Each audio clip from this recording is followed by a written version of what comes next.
নমস্কাৰ, মই মনোজিত শৰ্মা।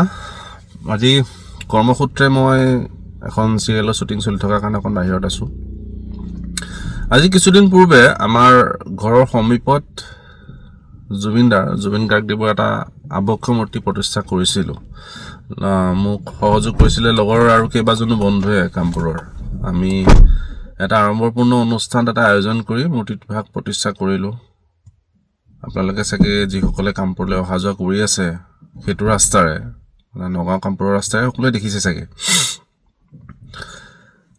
এটা পৰিৱেশ সৃষ্টি কৰিব চেষ্টা কৰিছিলোঁ। কামপুৰলৈ সোমাওঁতেই আমাৰ সকলোৰে মৰমৰ শ্ৰদ্ধাৰ আমি যাক ভগৱান নামেৰে স্বীকৃতি দিছোঁ, তেখেতৰ মূৰ্তিভাগ তাত প্ৰতিষ্ঠা কৰিলে এটা পৰিৱেশ সৃষ্টি হ'ব বুলি মই ভাবিছিলোঁ। আৰু মই জুবিনদাৰ লগত বহুত বছৰ একেলগে কাম কৰিছিলোঁ, খুব ভাল পাওঁ, শ্ৰদ্ধা কৰোঁ।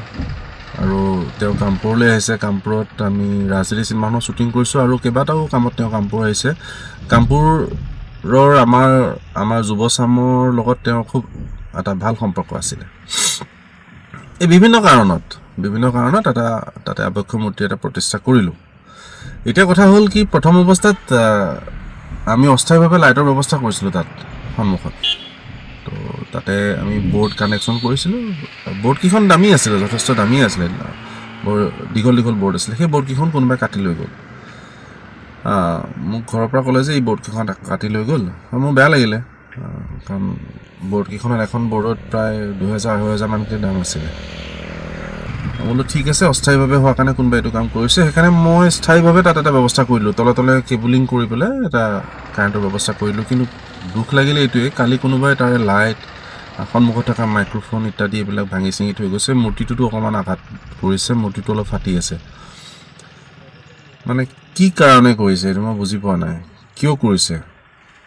যাক আমি ভগৱান মানি আছোঁ, যাক ইমান শ্ৰদ্ধা কৰি আছোঁ, মানে যাৰ কথাই অনবৰতে আলোচনা হৈ আছে, তেওঁৰ সন্মুখত থকা লাইটটো জ্বলি থকাত আপত্তি ক'ত? চাকিগছ অনবৰতে জ্বলাই থ'ব নোৱাৰোঁ। ৰাস্তাৰ কাষত চাকিগছ জ্বলালে মানে গাড়ীয়ে নুমুৱাই দিয়ে। মই যাৰ কাৰণে লাইট এটা ব্যৱস্থা কৰিছোঁ। লাইটৰ বিল আমি দি আছোঁ, তাৰ সন্মুখত জ্বলি থকা লাইটৰ বিলটো আমাৰ ঘৰৰ পৰা দি আছে, দেউতাই দি আছে। কাৰো আপত্তি নাই, একো প্ৰব্লেম নাই। সেই ওচৰ পাজৰ কাৰো আপত্তি নাই। সেইখিনিত মূৰ্তিভাগ প্ৰতিষ্ঠা কৰাত মিউনিচিপালিটিৰো কোনো প্ৰব্লেম নাই, কোনো মানুহৰ প্ৰব্লেম নাই, কোনো নাই, চব জড়িত হৈ আছে, চবেই ভাল পাইছে। কামপুৰলৈ সোমাই অহা সেই অঞ্চলটোত সেইখিনিত মূৰ্তিভাগ প্ৰতিষ্ঠা হৈছে। সকলোৱে জুবিনদাক ভাল পাওঁ, শ্ৰদ্ধা কৰোঁ, মূৰ্তিভাগ প্ৰতিষ্ঠা কৰিছোঁ, চবেই ভাল পাইছে। স্কুললৈ যোৱা, কলেজলৈ যোৱা ল'ৰা ছোৱালীখিনিয়ে তাতে সেৱা কৰি যায়। এটা ভাল লগা পৰিৱেশ। বকুলজোপাৰ বকুলজোপাৰ কাষতে আছে। কিন্তু কি কাৰণে এইটো কাম কৰে, কিয় কৰিছে মই বুজি পোৱা নাই। লাইটটো ছিঙি নি ভাঙি নি মূৰ্তিটো অকণমান ফাটি গ'ল ছাইডত, কি কাৰণে কৰিব লগা হ'ল? এটা কথা, এইটো মূৰ্তি যদি বেয়া কৰে মই আৰু এটা প্ৰতিষ্ঠা কৰি দিম, আৰু এটা লগাই দিম, বনাই পেলাই আকৌ এটা তাত লগাম। সেইটো ডাঙৰ কথা নহয়।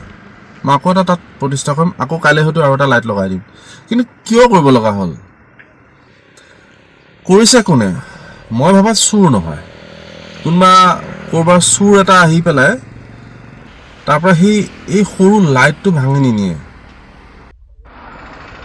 এনেকুৱা মানুহেই কৰিছে। হয়তো চাগে কোনোবা ড্ৰাগছত আসক্ত হৈছে, বহুত বেছি মদ খাইছে, ৰাতি কৰিবলৈ কাম নাই, সেইটোকে কৰিছে। কোনফালে গৈ আছে সমাজখন আমি গম নাপাওঁ। কি হৈ আছে, কি কৰি আছোঁ আমি কিয় এনেকুৱা কাম কৰি আছোঁ?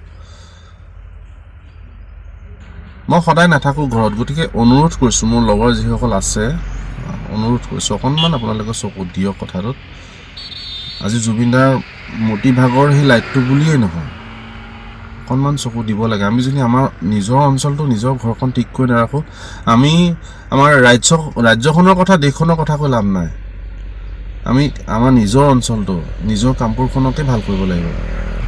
নিজৰ ভাইসকলক, নিজৰ ভনীসকলক ঠিক কৰি ৰখাৰ দায়িত্ব আমাৰ।